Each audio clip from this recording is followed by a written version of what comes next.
Hi, this is Mrs. Clemmons, and I'm going to read to you Chapter 3 from The Outsiders. After the movie was over, it suddenly came to us that Cherry and Marcia didn't have a way to get home. Two-Bit gallantly offered to walk them home. The west side of town was only about 20 miles away, but they wanted to call their parents and have them come and get them. Two-Bit finally talked them into letting us drive them home in his car. I think they were still half scared of us.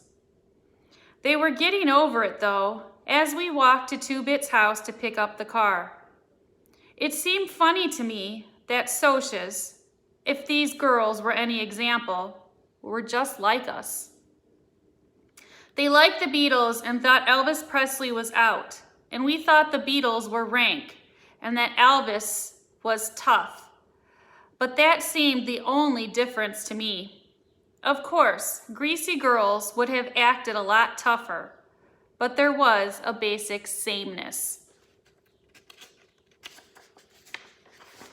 I thought maybe it was the money that separated us. No, Cherry said slowly when I said this. It's not just money. Part of it is, but not all. You greasers have a different set of values. You're more emotional. We're sophisticated. Cool to the point of not feeling anything. Nothing is real with us. You know, sometimes I'll catch myself talking to a girlfriend and realize I don't mean half of what I'm saying. I don't think that a beer blast on the river bottom is super cool. But I'll rave about one to a girlfriend just to be saying something. She smiled at me. I've never told anyone that. I think you're the first person I've ever really gotten through to. She was coming through to me all right, probably because I was a greaser and younger. She didn't have to keep her guard up with me. Rat race is a perfect name for it, she said. We're always going and going and going and never asking where.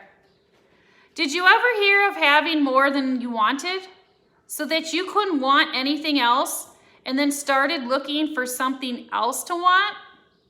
It seems like we're always searching for something to satisfy us and never finding it. Maybe if we lose our cool, we could. That was the truth. Socias were always behind a wall of aloofness, careful not to let their real selves show through. I had seen a social club rumble once. The Socias even fought coldly and practically and impersonally. That's why we're separated, I said. It's not money, it's feeling. You don't feel anything, and we feel too violently. And she was trying to hide a smile. That's probably why we take turns getting our names in the paper. Two-Bit and Marcia weren't even listening to us. They were engaged in some wild conversation that made no sense to anyone but themselves. I have quite a rep for being quiet, almost as quiet as Johnny. Two-Bit always said he wondered why Johnny and I were such good buddies. You must make such interesting conversation, he'd say, cocking one eyebrow. You keeping your mouth shut and Johnny not saying anything? But Johnny and I understood each other without saying anything. Nobody but Soda could really get me talking, till I met Cherry Valance. I don't know why I could talk to her. Maybe for the same reason she could talk to me. The first thing I knew, I was telling her about Mickey Mouse, Soda's horse. I had never told anyone about Soda's horse. It was personal. Soda had this buckskin horse, only it wasn't his. It belonged to a guy who kept it at the stables where Soda used to work. Mickey Mouse was Soda's horse, though. The first day Soda saw him, he said, "There's my horse," and I never doubted it. I was about 10 then. Soda Pop is horse crazy. I mean it. He's always hanging around stables and rodeos, hopping on a horse every time he gets a chance. When I was 10, I thought that Mickey Mouse and Soda looked alike and were alike. Mickey Mouse was a dark gold buckskin, sassy and ornery, not much more than a colt. He'd come when Soda called him. He wouldn't come for anyone else. That horse loved Soda. He'd stand there and chew on Soda's sleeve or collar. Gosh, but Soda Pop was crazy about that horse. He went down to see him every day. Mickey Mouse was a mean horse. He kicked other horses and was always getting into trouble. I got me an ornery pony, Soda'd tell him, rubbing his neck. How come you're so mean, Mickey Mouse? Mickey Mouse would just chew on his sleeve and sometimes nip him, but not hard. He may have belonged to another guy, but he was Soda's horse. Does Soda still have him? Cherry asked. He got sold, I said. They came and got him one day and took him off. He was a real valuable horse, a pure quarter. She didn't say anything else, and I was glad. I couldn't tell her that Soda had bawled all night long after they came and got Mickey Mouse. I had cried too, if you want to know the truth, because Soda never really wanted anything except a horse, and he'd lost his. Soda had been 12 then, going on 13. He never let on to Mom and Dad how he felt though, because we never had enough money and usually had a hard time making ends meet. When you're 13 in our neighborhood, you know the score. I kept saving my money for a year, thinking that someday I could buy Mickey Mouse back for Soda. You're not so smart at 10. You read a lot, don't you, Pony Boy? Cherry asked. I was startled. Yeah, why? She kind of shrugged. I could just tell. I'll bet you watch sunsets too. She was quiet for a minute after I nodded. I used to watch them too, before I got so busy. I pictured that, or tried to. Maybe Cherry stood still and watched the sunset while she was supposed to be taking the garbage out. Stood there and watched and forgot everything else until her big brother screamed at her to hurry up. I shook my head.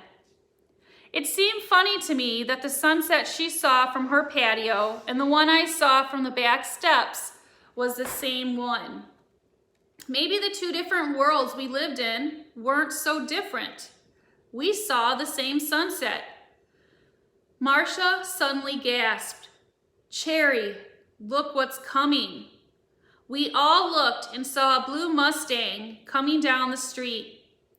Johnny made a noise in his throat, and when I looked at him, he was white.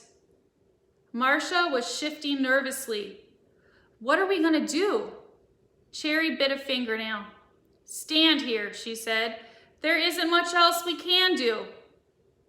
Who is it? Two-Bit asked. The FBI? No, Cherry said bleakly. It's Randy and Bob. And, Two-Bit added grimly, a few other of the socially elite checkered shirt set? Your boyfriends?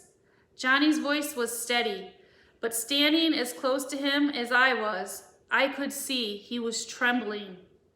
I wondered why Johnny was a nervous wreck, but he never was that jumpy. Cherry started walking down the street. Maybe they won't see us. Act normal. Who's acting? Two-Bit grinned.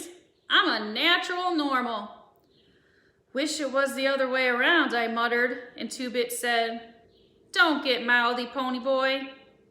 The Mustang passed us slowly and went right on by. Marcia sighed in relief. That was close. Cherry turned to me. Tell me about your oldest brother. You don't talk much about him. I tried to think of something to say about Derry and shrugged. What's to talk about? He's big and handsome and likes to play football. I mean, what's he like? I feel I know Soda from the way you talk about him. Tell me about Derry. And when I was silent, she urged me on. Is he wild and reckless like Soda? Dreamy like you? My face got hot as I bit my lip. Derry. What was Derry like? I started to say he's a good old guy, but I couldn't. I burst out bitterly. He's not like Soda Pop at all, and he sure ain't like me. He's hard as a rock and about as human. He's got eyes exactly like frozen ice. He thinks I'm a pain in the neck. He likes Soda. Everybody likes Soda. But he can't stand me. I bet he wishes he could stick me in a home somewhere, and he'd do it too if Soda'd let him. Two-Bit and Johnny were staring at me now. No, Two-Bit said dumbfounded. No, Ponyboy, that ain't right. You got it wrong. Gee, Johnny said softly. I thought you and Derry and Soda got along real well. Well, we don't, I snapped, feeling silly. I knew my ears were red by the way they were burning, and I was thankful for the darkness. I felt stupid. Compared to Johnny's home, mine was heaven. At least Derry didn't get drunk and beat me up or run me out of the house, and I had Soda Pop to talk things over with. That made me mad. I mean, making a fool of myself in front of everyone. And you could shut your trap, Johnny Cade, 'cause we all know you ain't wanted at home either. And you can't blame them. Johnny's eyes went round, and he winced as though I'd belted him.